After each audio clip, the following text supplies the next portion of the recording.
friends, a very good evening to all of you. I welcome you all at my channel Learn English with Sneh, and today you are watching the show of The Hindu Editorial Vocabulary for 8th August. Okay, so discuss करते हैं आज का vocabulary session on the first word that we have is elusive. Okay, so students, before beginning the session, I just want to request you keep this session completely. Okay, don't skip the video in the middle. And if you like the video, if you get better understanding, so please do like, share and subscribe it. Okay, so the first word we have given is elusive, and the meaning of elusive is मायावी. देखिएगा students, मायावी चीज़ें क्या होती हैं जो basically usually हमारे हाथ नहीं आती हैं जल्दी से, जो हमें ढूंढने से भी नहीं मिलती हैं. दैट्स कॉल्ड मायावी. So I can say difficult to find, जिन्हें ढूंढना मुश्किल हो, जिन्हें पकड़ना मुश्किल हो, जिन्हें अचीव करना मुश्किल हो.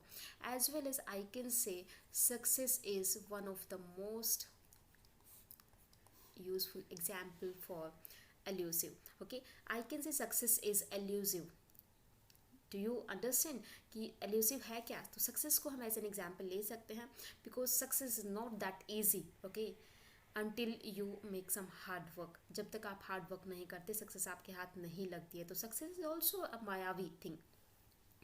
सो come to example which is difficult to remember as well, जिसको याद रखना मुश्किल हो. मायावी चीज़ें जल्दी से याद नहीं रहती है ना.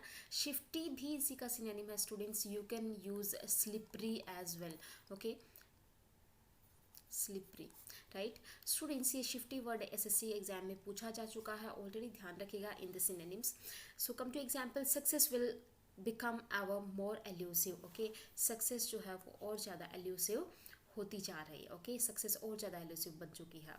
चलो देखते हैं नेक्स्ट जो एंटेनिम है हमारा. अगर कोई चीज़ आपको इजीली नहीं मिलती है तो उसका अपोजिट क्या हो जाएगा? Which is approachable. जो आपको इजीली मिल जाए तो एंटेनिम समझ में आ गया. Which is approachable, which is easily available, which is accessible. Okay, that's called elusive.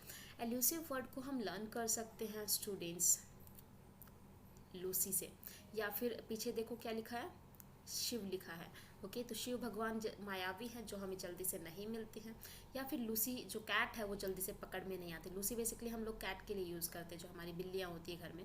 Okay, तो लूसी जो बिल्ली है हमारी, वो इतनी मायावी का हमें कभी मिलती नहीं, हाथ ही नहीं आती है कभी हमारे. So that we can learn this word with the help of Shiv और Lucy. Okay, next word we have given is covet. Okay, covet word का मीनिंग होता है students your desire, your yearnings. Yearnings हम पढ़ चुके हैं, कल ही हम लोगों ने डिस्कस किया था.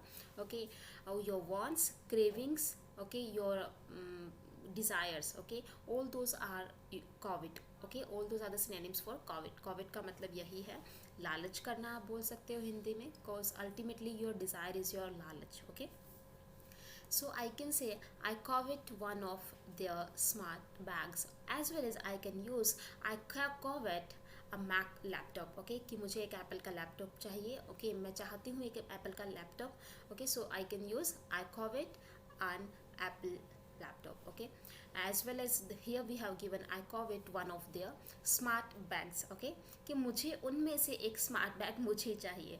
At that time you can use covet in the sense of your want and your desire. तो नेक्स्ट इसका एंटेनिम की अगर बात की जाए स्टूडेंट्स, तो एंटेनिम देखिएगा, अल्टीमेटली जो आपकी डिज़ायर है, that your desire is as your love as well. Okay, आपकी डिज़ायर ही आपका प्यार होता है, क्योंकि जिस चीज़ को हम, जो चीज़ हमें अच्छी लगती है, जिस चीज़ से हम प्यार करते हैं, उसी को तो खरीदने का सोचते हैं, उसी को तो पाने की इच्छा रखते हैं हम लोग. ओके, तो आप लव को ही क्या बोल सकते हो? कॉवेट. जिस चीज़ को पाने की इच्छा हो आप में. ओके, एंटेनिम इसका क्या हो जाएगा? हेट हो सकता है, because opposite to love is hate. Okay, abhor is also the synonym of hate. Okay, covet word को हम लर्न कर सकते हैं क्रो से. ओके, या फिर कॉव जो लिखा है उसको डव से भी याद रख सकते हो, कि डव से नहाने की इच्छा सबकी होती है. ओके, अदरवाइज आप कॉव क्रो से. ओके, काव काव बोलते हैं ना, काव. ओके, तो कौवा जो है उसका नेचर कैसा होता है? लालची नेचर का होता है वो. तो कैसे भी आप लर्न कर सकते हैं. Next one that we have given is disarray. Students यहाँ पे इस वर्ड को समझने की कोशिश कीजिएगा. एरे का मीनिंग होता है ऑर्गेनाइज्ड. ओके, एरे का मीनिंग क्या होता है? ऑर्गेनाइज. एंड डिस का मतलब होता है which is use for negative, जो अपोजिट कर दे किसी चीज़ को. ओके, सो हमारा क्या हो जाएगा मीनिंग? अनऑर्गेनाइज. ओके, कोई भी चीज़ जो व्यवस्थित नहीं है, कोई भी चीज़ व्यवस्थित का उल्टा क्या हो जाएगा? डिसएरे. अंडरस्टूड है? ओके, तो इसका एंटेनिम अगर आपसे पूछा जाए तो आप एंटेनिम क्या बोलेंगे इसका? एरे। ओके, एरे इसका एंटेनिम हो जाएगा डिसएरे का। एरे का मतलब होता है व्यवस्थित करना, डिसएरे हो जाएगा अव्यवस्थित करना, राइट। अव्यवस्थित इसका मीनिंग है तो क्या हो जाएगा, ये नाउन है, आपके सेंटेंस में एक नाउन की तरह एक्ट करेगा। अ स्टेट ऑफ डिसऑर्गेनाइजेशन और अनटाइडीनेस। ओके, अनटाइडीनेस। ओके, तो समझ में आ गया होगा, एक ऐसी अवस्था जिसमें कुछ भी चीज़ ऑर्गेनाइज नहीं है, सब कुछ बिखरा हुआ है। ओके, अरेंज्ड नहीं है कुछ भी चीज़, that's called disorder. Disorder, confusion, chaos हम कई बार डिस्कस कर चुके हैं। muddle as well we have discussed in our previous lectures. Okay, all these are the synonyms for disarray, right? Now come to an idiom है जो कि disarray के लिए आप यूज़ कर सकते हो at 6s and 7s। 6s and 7s का मतलब भी क्या होता है स्टूडेंट्स, that means unorganized होना, अव्यवस्थित होना। okay, next one we have given an example for disarray. Her bedroom was in disarray. उसका जो बेडरूम था वो पूरी तरह से अव्यवस्थित था, मतलब कि पूरा अनऑर्गेनाइज था, ढंग से सही नहीं था। दैट मीन्स सब कुछ बिखरा हुआ था उसके बेडरूम में, right. So I think learn हो गया होगा डिसऑर्डर वर्ड। वॉइंग, यहाँ पे एक वर्ड है students, vowing, that means to take oath. Okay, कसम खाना, ओथ लेना, राइट। आप कसम खाते हो ना, आप कहते हो ना I swear on you, I didn't do this, कि मैंने नहीं किया ये, I swear on you. Okay, कि मैं तुम्हारी कसम खाती हूँ कि ये काम मैंने नहीं किया। Okay, that's called वॉइंग। ओके, ध्यान रखना, शपथ खाना, कसम खाना। प्रॉमिस टू डू समथिंग, बिल्कुल ठीक है, बोल सकते हो, क्योंकि कसम वगैरह प्रॉमिस ही होता है कि प्रॉमिस करो कि तुमने ऐसा नहीं किया, बिल्कुल नहीं किया भाई। ओके, ऑथ जो है, ऑथ भी हमारे जो मिनिस्टर्स होते हैं, जो लीगली लिया जाता है किसी भी उसके लिए डिजिग्नेशन के, तो हम ओथ लेते हैं। ओके, लाइक स्वीयर भी, स्वीयर एक जनरल वर्ड है जो हम यूज़ करते हैं। Commitment is also, you can use this word commitment in the synonym of vowing. Okay, dedicate to someone और समथिंग, किसी के लिए डेडिकेटेड होना और किसी चीज़ के लिए, किसी काम के लिए, that one is also vowing. Okay, so all these are the synonyms for vowing. Next come to example students. Jim एक पर्सन है, यहाँ पे एक बंदा है, made a vow. Okay, Jim ने कसम खाई कि he would find his wife's killer, कि वो उसकी पत्नी के जो हत्यारा है उसको वो डेफिनेटली ढूंढ कर रहेगा। ओके, सो जिम ने कसम खाई कि वो अपनी पत्नी के हत्यारे को ढूंढ कर रहेगा, राइट। अब चलते हैं नेक्स्ट वर्ड पे स्टूडेंट्स यहाँ पे ध्यान रखिएगा, जब भी आपके सामने वो वर्ड आए, okay, VOW, this is known as swear and oath, right? But if you have given this one, wow, that means danger. Okay, peril, सुना होगा ना, imperil, peril, that means खतरा, संकट, याद रहेगा। चलिए नेक्स्ट वर्ड पे चलते हैं। नेक्स्ट एक बार देख लेते हैं ये सारे वर्ड्स स्टूडेंट्स। अभी तक जो हमने देखा, एल्यूसिव मीन्स जो आपके हाथ ना लगे, ओके, या फिर मायावी चीज़ें। कॉविड हमने देखा जो आपकी इच्छाएं हैं, जो आपकी डिज़ायर है, दैट्स कॉल्ड कॉविड। डिसऑर्डर का मीनिंग क्या होता है, डिसऑर्डर का मीनिंग होता है कि अव्यवस्थित होना चीज़ों का। नेक्स्ट वन वी हैव वॉइंग, वॉइंग का मतलब होता है कसम खाना। ओके, नेक्स्ट वर्ड चलते हैं कुछ वर्ड्स पे स्टूडेंट्स जो कि बहुत कॉमन वर्ड्स हैं। So first one is prudent. Okay, इसलिए मैंने इनको डिटेल में नहीं लिखा है, जैसे इनका मीनिंग आपके सामने है। प्रूडेंट मीन्स होता है स्टूडेंट्स समझदार। प्रूडेंट का मतलब विवेकी इंसान, क्लियर है, जो समझदारी से काम ले, जो बहुत ही केयरफुल हो, that one is prudent. Okay, wise आप बोल सकते हो, सगेशियस आप बोल सकते हो, सेवेंट आप बोल सकते हो, ठीक है, कॉशियस आप बोल सकते हो, क्लियर है। All these are the synonyms for prudent. अब स्टूडेंट्स ध्यान रखना, इसको प्रूडेंट को प्रूडेंट से भी याद रख सकते हो। प्रूड, ओके, दैट मीन्स प्रूड या प्राउडी लोग जो होते हैं वो समझदार होते हैं। रूड पीपल जो होते हैं वो भी समझदार। ये लर्न करना है, डजंट मीन कि रूड होते या नहीं, बट आपको लर्न करना है। ये बहुत अच्छा इससे मीनिंग बनता है। साग, हरा साग सर्दियों में सब खाते हो, तो साग खाने वाले क्या होते हैं, हरा साग खाने से इंसान समझदार बनता है, ओके, वाइज हो जाता है, तो इससे भी आप याद रख सकते हो सगेशियस से। Next word that we have given is obscure. Okay, obscure का मीनिंग होता है स्टूडेंट्स समथिंग इज वेग। वेग का मतलब समझ रहे हैं, something is which is hard to understand, which is not clear, जो अस्पष्ट हो उसे हम क्या कहेंगे, ऑब्सक्योर, क्लियर है, which is hard to understand, hard to understand, जिसको समझना मुश्किल हो, जिसके मीनिंग्स एक से ज़्यादा हों, जिसके एक से ज़्यादा मीनिंग्स निकलते हो, दैट वन इज़ वेग, obscure. Ambiguous is the most common word which is asked in your exam, okay, and obscure as well. Next one we have given is revival. Revival का मीनिंग होता है students किसी चीज़ को दोबारा से regenerate कर देना. और I can use recreate, okay, recreation, okay, as well as you can use refresh, restore, regain, okay, I'm so sorry, regain. All these are the synonyms for revival. revamp हमने कल किया था.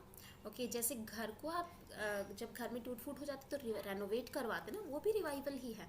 मतलब किसी चीज़ को सुधारना, किसी चीज़ को वापस से बना देना. ओके जो मोस्ट इंपॉर्टेंट मीनिंग्स हैं रिवाइवल के वो रिजुवनेट, रिसर्जेंस, रीजनरेट आपको पता ही है, री इन्विग्रेट. ओके ये सारे वर्ड्स जो हैं वो सिनोनिम है किसके, रिवाइवल के. ओके सो चलते हैं, आई थिंक लर्न हो गया होगा. ओके नेक्स्ट री से ध्यान रखो बस. Okay next one is prognosis. Prognosis को हम याद रखेंगे डायग्नोसिस से.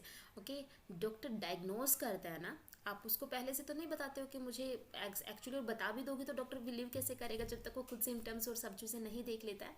तो प्रोग्नोसिस को हम डायग्नोसिस से लर्न करेंगे स्टूडेंट्स. और प्रोग्नोसिस का मतलब होता है, या डायग्नोसिस का मतलब भी क्या होता है, डायग्नोज करना. दैट मीन्स प्री अजम्पशन करना. ओके दैट मीन्स किसी चीज़ को प्री अज्यूम करना, कि पहले से किसी का अनुमान लगाना कि क्या हो सकता है. Okay that means to forecast something, to prophesy, envisage. All these are the synonyms for prognosis. What is going to be happen in the future is known as prophecy or prognosis. Okay पूर्वानुमान लगाना. I think समझ में आ गया होगा. तो diagnosis से याद रखिएगा, डॉक्टर डायग्नोज करता है कि आगे क्या हो सकता है ये.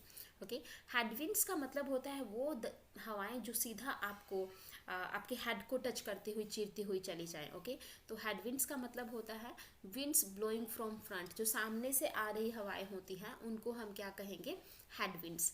Okay as well as you can use this word headwinds for adverse situations, for adverse circumstances, right? जो आपकी विपरीत परिस्थितियां होती हैं, those are not according to you, उनके लिए भी आप हेडविंड्स का यूज़ कर सकते हो. Next one you have given inbound. Inbound का मतलब होता है something which comes inside. Okay जो भीतर की तरफ आए, जो अंदर की तरफ आए, उसे हम क्या कहेंगे, इनबाउंड. आई थिंक समझ में आ गया होगा. आप इसे याद करेंगे स्टूडेंट्स इम्पोर्ट से. इम्पोर्ट का बताया था ना मैंने. इन का मतलब क्या होता है, अंदर की तरफ आना. एक्स का मतलब क्या होता है, बाहर की तरफ जाना. तो ये तो एक्सपोर्ट था और एक था इम्पोर्ट. तो इम्पोर्ट से हम इसे लर्न करेंगे. Import is also a synonym for inbound. Okay तो coming from the another country, याद रहेगा. ऑनस को हम सिंपली याद करेंगे ऑन और अस से. ऑनस मीन्स होता है दायित्व. That means your duty, your responsibility. Okay is known as मतलब कि आपकी जिम्मेदारी.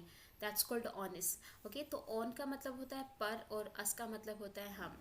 ओके तो ऑनेस्ट वर्ड आई थिंक आपको याद हो गया. दैट मीन्स दायित्व, आपकी रिस्पॉन्सिबिलिटीज़ क्या है.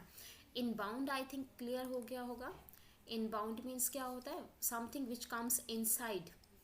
ओके यहाँ पे मीनिंग ऑलरेडी लिखा हुआ है. नेक्स्ट चलते हैं स्टूडेंट्स कंसोलिडेट पे. कंसोलिडेट मीन्स होता है कुछ इकट्ठा करना, चीज़ों को कंबाइन करना. राइट कंसोलिडेट मीन्स क्या कहेंगे, कंबाइन करना. या फिर टू मेक समथिंग स्ट्रॉन्ग, किसी चीज़ को स्ट्रेंथन करना, मजबूत बनाना. दोनों ही सेंस में आप कंसोलिडेट को यूज़ कर सकते हो, कोई दिक्कत नहीं है. संगठित करना इसका हिंदी मीनिंग हो जाएगा, मजबूत बनाना भी इसका हिंदी मीनिंग हो जाएगा. क्लियर है. अब इसके सिनोनिम्स देखते हैं. मर्ज करना, यूनाइट करना, make stronger. All these are the synonyms for consolidate. Okay solid कर दिया, सॉलिडेट कर दिया आपने उस चीज़ को, मतलब कि सख्त बना दिया, मतलब कि आपने सब चीज़ों को मिला दिया. ऐसे लर्न कर सकते हो. इंसिसेंट का मतलब होता है students which is something which is continue. Okay which is in process, जो लगातार रहे. ओके तो आप इसे क्या कहेंगे, perpetual, regular, continual. All these are the synonyms for incessant. Next and the last word we have given is in unprecedented. Unprecedented का मतलब जो पहले हमने कभी नहीं देखा हो, वैसा पहले कभी हुआ ना हो. ओके मतलब कहते हैं ना कि ये कोविड-19 एक ऐसी सिचुएशन क्रिएट हो गई जो आज तक मैंने अपनी लाइफ में नहीं देखी. एग्जैक्टली हमने देखा भी नहीं कि इतने टाइम तक सब लोग अपने घरों में हैं, वो अच्छे से काम नहीं कर पा रहे हैं, इकोनॉमी इतनी डाउन चली गई है. ओके तो ऐसी सिचुएशन, ऐसा जो कंडीशन सिचुएशन जो क्रिएट हो रखी, that has never seen before. Okay जो कि पहले कभी नहीं देखी गई. तो अभूतपूर्व आप बोल सकते हो, नेवर डन और नॉन बिफोर, जिसको पहले ना ही तो देखा गया है ना ही वैसा हुआ है. Okay that's called unprecedented. याद हो जाएगा. चलेगा students. So thank you very much for today. And अगर आपको वीडियो पसंद आई तो प्लीज़ इसे लाइक शेयर और सब्सक्राइब ज़रूर करना, और अपने दोस्तों में ज़रूर शेयर करना। और मिलते हैं नेक्स्ट वीडियो में by tomorrow in with the Hindu editorial vocabulary, right? Thank you.